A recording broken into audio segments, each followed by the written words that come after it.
Not even LL Cool J could have saved this movie.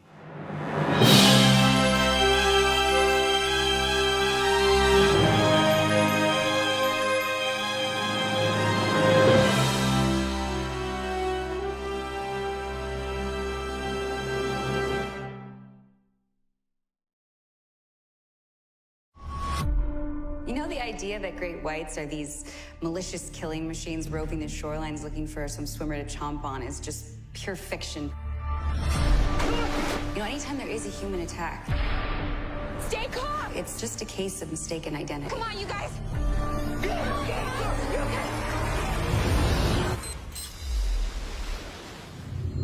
What's up, Universe, and welcome back to the web's first must-see comic and nerd culture show. Welcome to Comic Universe. I'm your kingpin of comic culture, C-Dubs. I'm your host as always, guys, and today I'm going to be talking about Deep Blue Sea 2. Now, Deep Blue Sea 1, though, is not a classic by any stretch of the matter, may not be this fantastic film, but it is a guilty pleasure of mine. I do enjoy it. I actually enjoy some of the soundtrack. I love the idea of Samuel Jackson dying in the film. The concept is pretty science fiction-y, and it's cool enough for me to get into. And side note, the scariest movie that's ever affected my life was Jaws.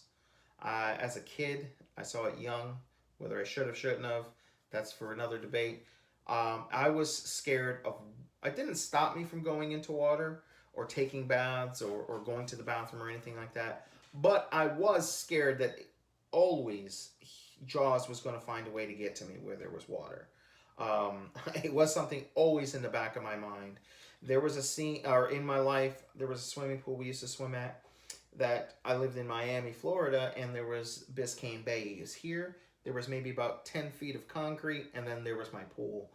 And I just always thought, and it's weird because I had seen like a Jaws marathon type of thing, or my mom was watching a Jaws. So I seen like all of the Jaws movies like in continuance within like a 2-day span. So as bad as the Jaws 3D scene was where he comes through the glass, I just always thought he could do that through the concrete and come and get me from the Biscayne Bay into the pool. So sharks have a special place for me, and I grew up on South Beach most of my life. Just chilling on the water, you know, going to the beach while my mom was working and things like that with friends, or even by myself sometimes, which my mom literally worked right across the street from the beach. And just hanging out in the sand. I wouldn't really go in the water by myself or anything like that. But yeah, like, so sharks have always been right there for me, you know, if you will. And as is most boys, kind of infatuation with sharks and dinosaurs, things like that too. So first, Deep Blue Sea is kind of a guilty pleasure of mine. So I was like, yeah, I'm going to check out the second one. Why not? You know, and it started off decent. It started off with a kill that made some sense. And from tiger sharks and great whites, we're now kind of moving on to bull sharks, which if anyone knows anything about sharks, they're actually the most ornery. They're the most vicious. They're the most territorial. They actually can find their way into fresh water from time to time as well, which makes them a little more dangerous as well. And they're just kind of known to just kind of fighting, biting, bumping heads type of thing. So bull sharks are like the grumpies of the shark world. So they're doing the experiments on bull sharks, and they find there's no like actor or actress that really stand out. So I don't know any of the actors or actresses. I watched this at like 2, 3 in the morning, and I was just like, yeah, why not? I can't sleep. And, you know, there's no real indication too much on the first one. We do see that we're dealing with the daughter from the lady from the first one. But other than that, there's really no other connection. But we're not dealing with the same things her mother dealt with. What they're doing now is creating a pharmaceutical... Yes, it still has to do with a pharmaceutical company. He's basically creating a serum that just gives you super intelligence, opposed to trying to cure Alzheimer's or anything like that. And so they're making these super smart sharks. Try to say that 6 times fast. And they have trained them well enough to be controlled by a clicker that would give them maybe a shock or something like that to keep them away. or keep them at bay. And they found out how they kind of escaped this secludedness, because again, it takes place out in the ocean on a base that's surrounded by electrical fence and all that jazz. But they found out that sharks were kind of burrowing under, so they kind of make the fence lower. And they're like, this shouldn't be happening. Sharks can't do this. And that's when they realized they're actually smarter than they let on. And instead of a storm coming in that keeps them there, the sharks actually kind of destroy the base. Okay? They're smart enough to figure out how to cause an explosion that kind of keeps them stuck on that base, and slowly water's creeping in. And once the pressure is offset, hell's going to break loose. But where the catches to this film and what this is what makes us different, is the reason why the mama bull shark was acting so weird and even abnormal for a smart shark, was she was pregnant. So her hormones were making her act weird. It's why because we have the same type of scene where they pull one of the sharks up in from the for studying and everything like that, and the guy sticking his arm in there, but he doesn't get his arm bitten off like the guy in the first one. The sedatives aren't working on her because she's pregnant. She has more hormones, and things of that nature. So the mom gave birth to the baby pups, which are what sharks are called. And these baby sharks kind of swim, and they, instead of going like the Jaws route or the traditional shark movie route, we start dealing with it kind of like piranha, or a classic piranha, like brrr, like they even have their own little noise that they make, and they swim as a school of sharks, which sharks don't do, but they swim in a school, and they basically eat whatever's in their way. And since the water pressure is slowly building, they find their way into the water base. Okay, so they have the baby sharks trying to kill them in the base. They can't go out of the base because the adult sharks are there.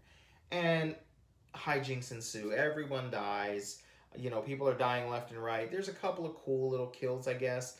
This one guy finds his way over into a shower, if you will. Why the shower didn't go all the way to the ceiling like some showers do, I don't know, but he flipped over and he landed into the shower, so there was no water where he was, which I know if my shower, I had one of those sliding glass door showers, water would still find a way in, but it wasn't. So the water started pouring in off the top, and the sharks just kind of waited there at the water, because they're smart too now, and they flow in, and he's trapped in there, and he died. So there's a lot of moments where people are like jumping, grabbing onto the pipes to get away from the sharks. The baby sharks and little baby sharks are jumping in and out, and they're really dumb looking. And this movie just was not good. For as much as I like the first one, and I can admit that it's a guilty pleasure, and it's not the greatest, this one is definitely wasn't even worth my time at 3 a.m. I can't really take away anything other than the fact that, because of the babies weren't found or caught, if they had gotten out of the base in any way, shape, or form, which I assume they're smart enough to figure out eventually, we're going to have these smart sharks out in the world. It's kind of how the movie ends. And that's kind of the takeaway, so I'm pretty sure we're going to get, Deep Blue Sea 3 at some point. It is now one of those straight to DVD, straight to Blu-ray horror movies, if you will. So we'll see what happens moving on from here, guys. So yeah, that's my critique of Deep Blue Sea 2. I would give this a 1 out of 5 if I were to give it a star rating. None of the acting's all that good. None of the acting is all that bad. It's just kind of there. The concept of the movie, it should have just been a continuation of the first one, if you will, trying to pick up where they left off because of the disaster that the first one was. Now they figured it out. They make it better. Kind of like how Jurassic Park did. It's like, hey, the concept was there. Some shit happened and messed it up. If we focus on the security aspects of it all, it should work out. Instead of doing that, they just changed the whole idea of making someone super smart. Kind of like Limitless. You know how like the pill made him super smart? That's kind of what this was. It was a serum that you drink, and it kind of... And it's weird because this is a really cheesy scene where the guy in charge takes the sip, takes a swig, and in his mind he starts seeing all the equations, and us on the screen we start seeing these equations and things pop up indicating that he's getting smart, and I'm just like, this, for trying to be so smart, this is so dumb. But guys, anyway, so like, share, and subscribe on the video. Tell me, guys, did you see Deep Blue Sea 2? Did you like Deep Blue Sea 1? Am I the only one out there?